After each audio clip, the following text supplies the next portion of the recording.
I am live with Dani Woods, and we're going to chat about how to be a HR strategist. And we're going to get started in just a second. I'm going to give Dani a quick introduction. And one of the interesting things about today is that I'd actually approached Dani about doing a podcast episode. And we decided, well, why not just record this episode live and see how things go? And so you're all going to kind of be behind the scenes about how these things get made. So I'm here with Dani Woods. She's an experienced people strategist and HR leader, and she's built a career. She had a career building organizations with data, elevating their trust with HR, and she's led workforce analytics and people operations at companies navigating growth, change, and private equity M&A, and we're going to dive into all of those topics today. Dani, do you have anything else you would like the audience to know about you? Ooh, anything else? You probably know me. I do a lot of bold HR technology takes on LinkedIn. I have a deep Workday background, but in addition to that, I actually started in HR. So I started as an HR assistant and ended up working my way up into being a global director at the age 27. So I've learned a lot of different things throughout my career, and I'm excited to share that with you guys today. Awesome. Well, I don't know if this is like the most burning topic in HR, but it's definitely a thing that I want to talk about. And it's how do you build confidence with your data and executives? So HR data, how do you build that confidence with executives? Hmm. I like to think of it as like, imagine you're walking into an FBI interrogation room, right? Like, I've only been in a couple of them, so I can't speak to all of them. But typically, where things start to go wrong is they start to notice something comes out, like maybe there's a lie, and then immediately trust is gone. So, not that these rooms are just like in interrogations, which sometimes they are, but it's kind of similar to that, right? It's as soon as someone realizes you pull in, a report that doesn't make sense or a number and they're questioning it, they're immediately going to discredit you. And then what humans do is we anchor to that first red flag. So anything else that we have to say after that, they completely ignore.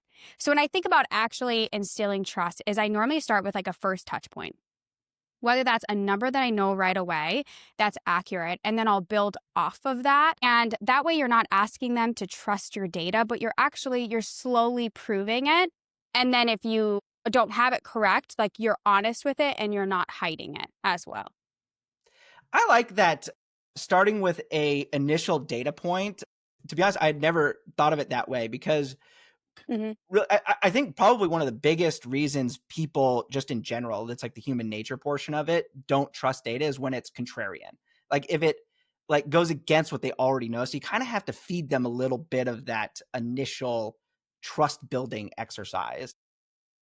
And you can go with numbers that, like, say it's like just head count. Like, you can go with something that they're already familiar with, because if they remember, oh, no, you reported 900 yesterday, now you're reporting this number, why is that off?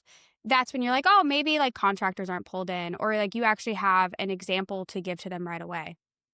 Yeah. So kind of along those lines, so you're communicating one piece of information that you know is correct. Like, Mm-hmm. is trust in data, is it entirely a communication strategy, or is there like what foundational stuff? Is there foundational stuff in there too?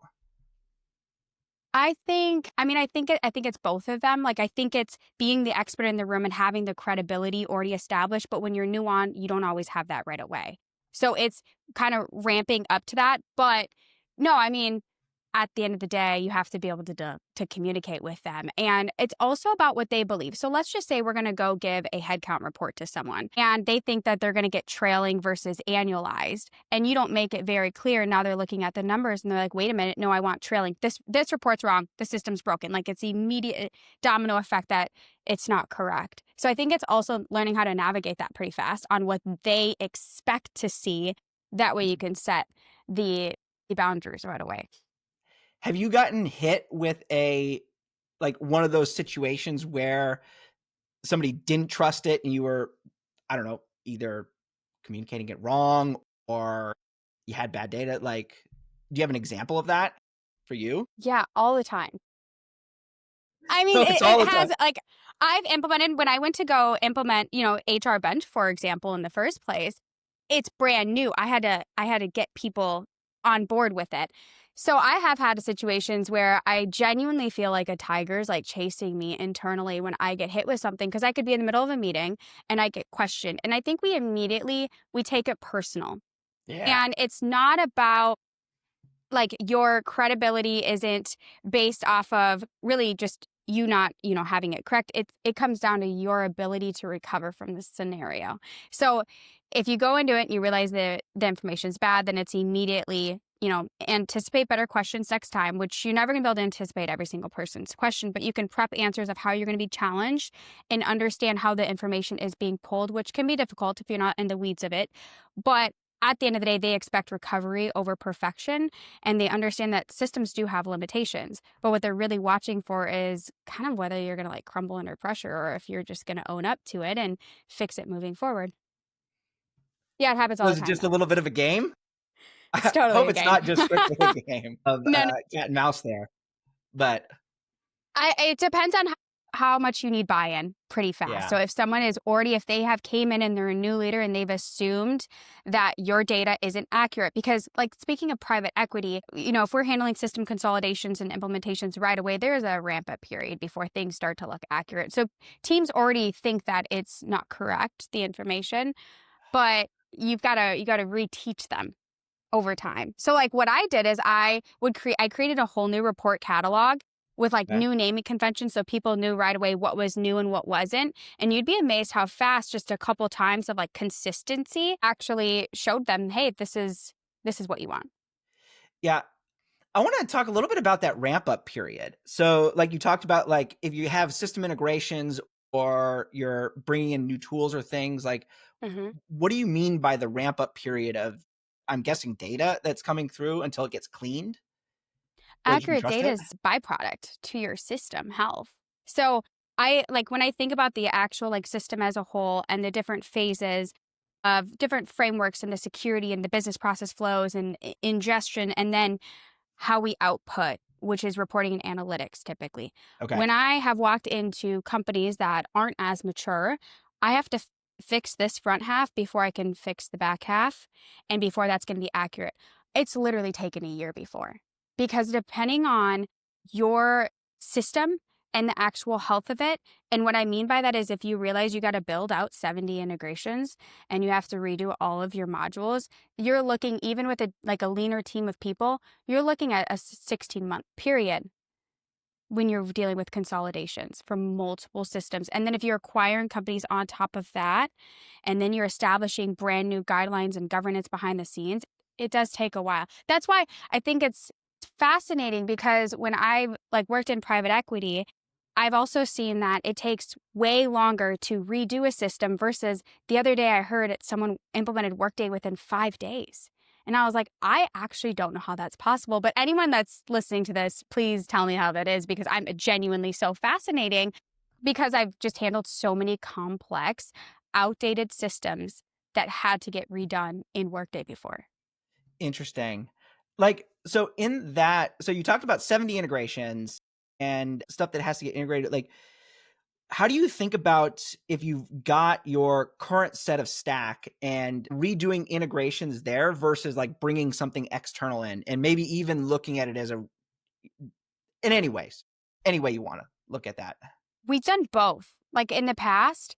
So we've had tools that, depending on, we would outweigh, like, does it make sense to put everything into a different platform and have everything integrate out of that? And then same with like reporting and analytics. Then do we have it come out of the data warehouse? We would look at that.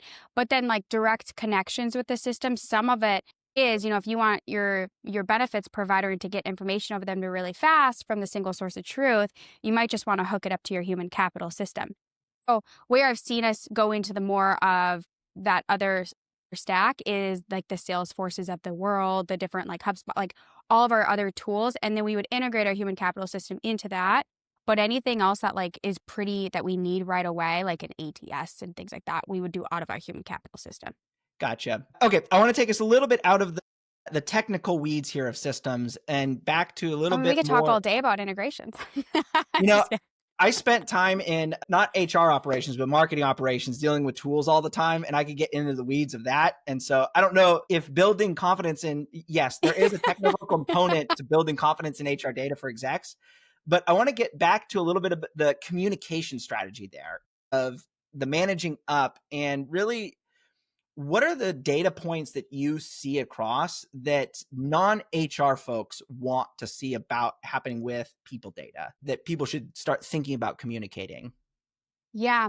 So I remember when I was putting together a board deck, I saw one comment on it, and we had given screenshots of turnover, different percentages, our hire count, terminations.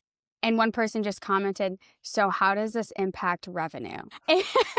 It was actually really spot on, because that's Yeah. actually the real filter that we do use. And I think that non-HR, right?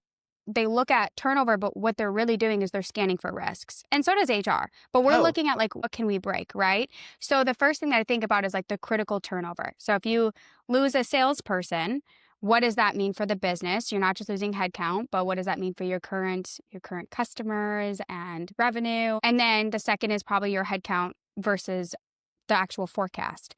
So we would compare like our current state or our hiring plan compared to like what the projections are. Because if finance is saying, I want 12% growth, and we don't actually have the individuals to cover that, the gap becomes very apparent. So I'd see the consistent theme of that over and over.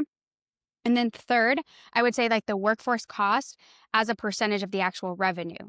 And the reason I say this is really important is because it allows us to start reviewing trends and where we need to go, and also warning signs. For example, one company we saw the numbers creep up a little bit too much, and they were disproportional, and it resulted in a RIF.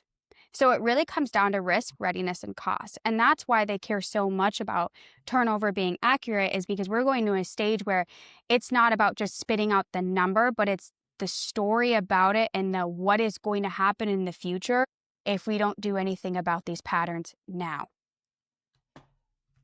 yeah, that's awesome. And I think one of the biggest things, like just tying to revenue, like, and business impact, is in just thinking in that lens. And it's such a shift, I think, because I mean, a lot of times, even in marketing, like we see that, and just making that particular shift. So I'm going to give you a rapid fire question here. So you're in a PE-backed company and you just inherited messy data. What's your first move? Ooh. I mean, it's a guarantee you're going to get some messy data in there. Okay, so that always I would say exists. yeah. I would say the first thing I would look at, let's just say we're going to look at a report. I would look at the different gaps of different things that aren't pulling in. Let's just say that your report is accurate. So if we're finding out, also the patterns of what do we want to report off of, and then what decisions do we want to make, is how I typically start off. Because you can look at it and you're like, I don't even know where to start. But the questions that are going to come out of this is the compliance side of it. And then Mhm. you're going to take a look at like, what are we doing with all the information in the system in the first place? And there are bareborn things that you need, which is like compensation. So your full compensation structure, not all of it needs to be in your system of record.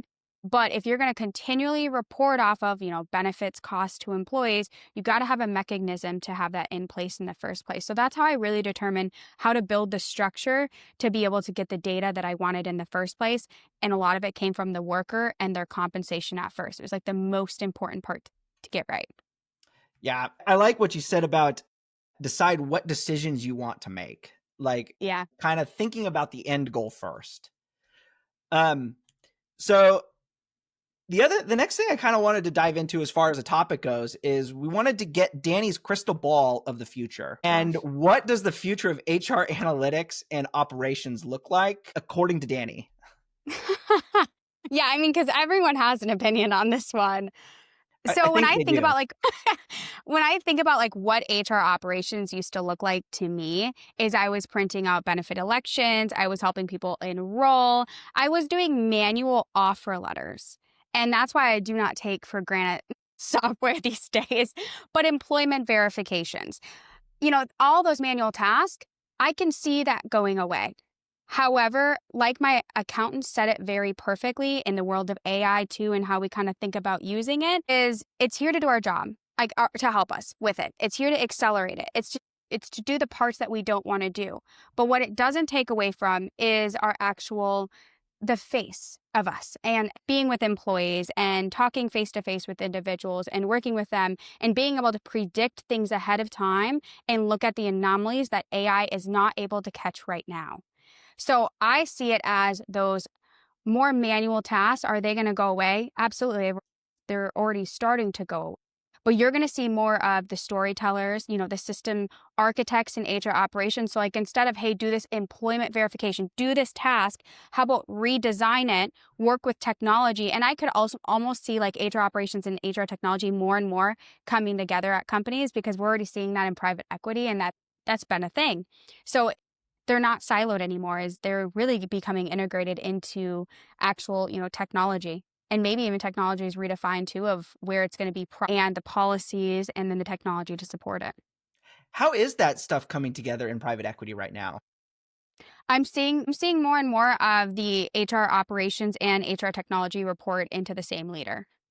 And So it's like one vision, one roadmap. what leader are they typically reporting into? The Does it vary across, or? I'm seeing it. I mean, I've seen it vary from, like, you can have total rewards leaders see it, operations. If you have, a vice president of human resources, that's the role, or the vice president of operations and technology, and that's more of like your VP of HR, and then you have your total rewards team and your HR business partners, and you have recruiting as well. And then I've also seen the teams, depending on how flat the org is, report right into the CHRO. Like, I mean, I personally have in my past probably spent more time reporting into executives than not in technology. So if it's a technology leader, then they may just start overseeing operations and report directly to the CHRO. Interesting. Okay. So kind of given that lens of what you're thinking for the future, how do you see like specific roles evolving? So like actual HR roles evolving, probably particularly in ops and HR analysts. So as far like I think those manual tasks that they're already doing, that's gonna go away. And they're gonna start working on the forecasting. They may look into more of like dynamic job catalogs and like how our positions continually evolved, and do more of like maybe even workforce planning integrated with it. So I think it's a combination of also higher level systems thinking that all of them are going to have, and risks radar with it too, of like, hey, we're starting to see this in the business. What is the actual impact of it? Because like we said, we're tying things to revenue. So if we're starting to see people leave, what does that actually mean for us, and what are we going to do about it? So I actually think they're going to have a lot more time like freed up, even HRS analysts. So I have seen now, they have platforms with AI tools to actually help Workday admins. So things that used to take so much design and configuration, if we don't have the tools to be able to tell us exactly this is how it's configured, you're going to see more of like the senior analysts that can handle change management, and they can build more because now they have a tool that's actually helping them. So it's just I'm going to see more, I think, like complex projects that they're going to start spearheading. So I think everyone's going to kind of level up too. Yeah. That's what I would imagine. I mean, do you have any specific AI use cases or agents that you've either built or seen built that would be helpful for people listening in? I think right away, something that helps answer basic questions is a no-brainer. It's Yeah. going to help save time, something that's going to track the different patterns that you're seeing. That way you can fix processes to re-engineer them and then have less questions from them. I think we're going to start to see more and more of them. Like I've done chatbots, and that's helped significantly. And especially with like the change management, if it's very easy because people live in Chat GPT. So for them to use a chatbot, that's very simple. Yeah, I would imagine one that's probably super pertinent is a chatbot for open enrollment during that period. And I would imagine that really helps field a lot of good questions, or a lot of questions, or at least Yeah, and direct they've to the had right those place. tools for years. I Yeah. haven't seen it where I mean, I'm sure companies have the actual chatbot in the open enrollment screen, but like the decision tools, they've had those for years. Yeah. But you've got to click, and then you've got to go to another portal to be able to see it. And who's doing that when they don't have an attention span? Yeah. Yeah. All of our attention spans have shortened. Speaking of attention span, this is now over. No. Just the abrupt cut of Yes. But because we're not going to do that, I'm going to toss another rapid fire question. So Okay. you're an HR leader and your company was just acquired by, could be private equity, another company. Like, what are the less common questions that you think HR leaders should be asking in that situation? Yeah. So, especially on the system side, I have seen this where everything was driven off one simple question. And that's, what day are they coming over into our payroll and benefits system? And Yeah. that is going to drive so many downstream workflows.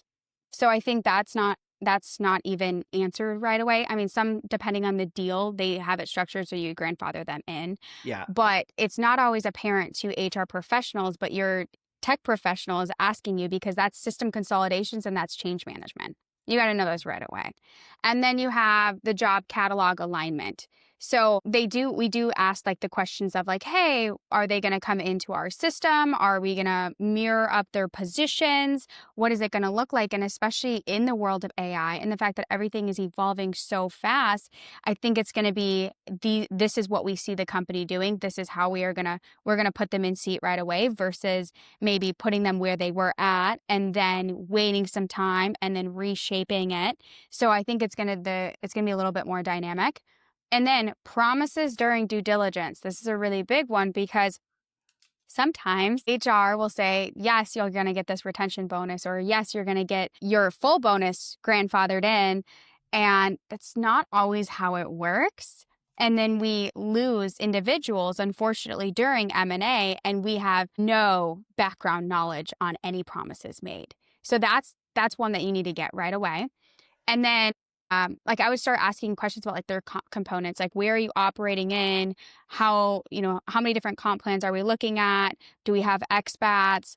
Where are the contracts? Those don't show up right away. And you'd be amazed that might seem like, no, you need to have it right away and obvious, and it is not. Those are all really good. So we will have those questions for everybody in a follow up if you want to have those, if you're getting ready to go through an M&A process. So we've had quite a bit of chat here. I want to kind of just let you summarize kind of some of the stuff that we've talked about here about, like, what should an HR leader, an HR professional take away today that they could do tactically now, that would be like maybe one or two things in order to be a more strategic partner to the business, like thinking more like the business thinks overall? I would say no data, no decisions. And if Okay. you can remember that, you've got to think beyond systems. You've got to think about the people, costs, and innovation moving forward. And what I mean by that is, like, let's just say the old question was, hey, like, can we start business up in Asia, for example? And instead of asking that legal entity question, where I think that we're going to start seeing it is, here's like the actual hidden cost to doing that. Here's the talent risk that we have. Here's the compliant risk that we may not have priced in. So you're one step ahead. You're talking about how you can actually accelerate an M&A deal. What are going to be the trade-offs that don't double the cost? And that is when I think HR really becomes indispensable, is when you're able to map the real cost to any business moves, whether that's reporting and analytics or just like the day-to-day decisions that happen. That's good. And that's a great little tidbit. No data, no decisions. No To data, no decisions. let that go. Do you have any other advice for HR professionals who are kind of early in their career and they're being asked to help either compile decks for a QBR or help with the reporting and data that people are going to use, kind of up the organization? I would say find something you're really good at. Like, Okay. point blank. You want to get paid for something, you got to have the expertise immediately to do it, right? And you don't have to listen to other people that are going to tell you that it's going to take 10 years to do that. If I would have listened to them, I think I would still be a senior analyst and I would have never made it to where I did. But with that there's a lot of challenges, and you are going to continually be, you're going to be shoved to the ground and you're going to have to figure it out and you're going to have to get back up. But what I really found is incredibly, like, it actually comes from filling the rooms and with your knowledge and your power However, it's not always with words.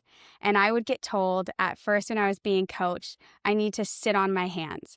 And I would be in meetings, so like, I have the answer to that. Nope, I know exactly what that is. This isn't that hard. Can we just wrap this up? Like, that'd be old Dani. And now it's more of remaining silent and listening to them, because at the end of the day, it's better to remain silent and be thought a fool than to speak and remove all doubt. And that was the biggest thing, is I had to figure that out the very, very hard way.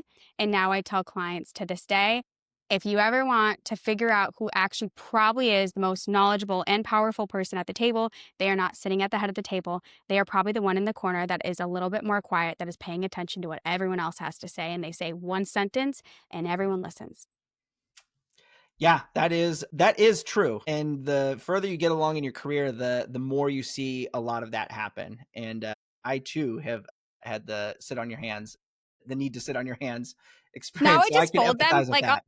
I'll fold them in meetings. I won't like sit on my hands, and make it obvious, but I'm just sitting there like super impatient, but you'd never be able to know. Yeah, awesome. Well, Dani, thank you so much for joining us today and getting us through these tips. I jotted down quite a few, running through, does it impact revenue? What decisions do you want to make when thinking about your data? Looking at promises during due diligence and no data, no decision. All great stuff and great takeaways for the audience. Is there anything else you'd like to leave the audience with? Where would you like the audience to connect with you? Yeah. Feel free to connect with me on LinkedIn. I love doing coffee chats and getting to know each one of you. And thank you all for tuning into us today. Yeah, and we're with HRBench. If you ever want to talk to us, feel free to click the link and you can join us and chat with our team. Thank you, Dani, and thank you everybody for joining us today. Hope you enjoyed the first ever live stream session with HRBench, and enjoy the rest of your afternoon.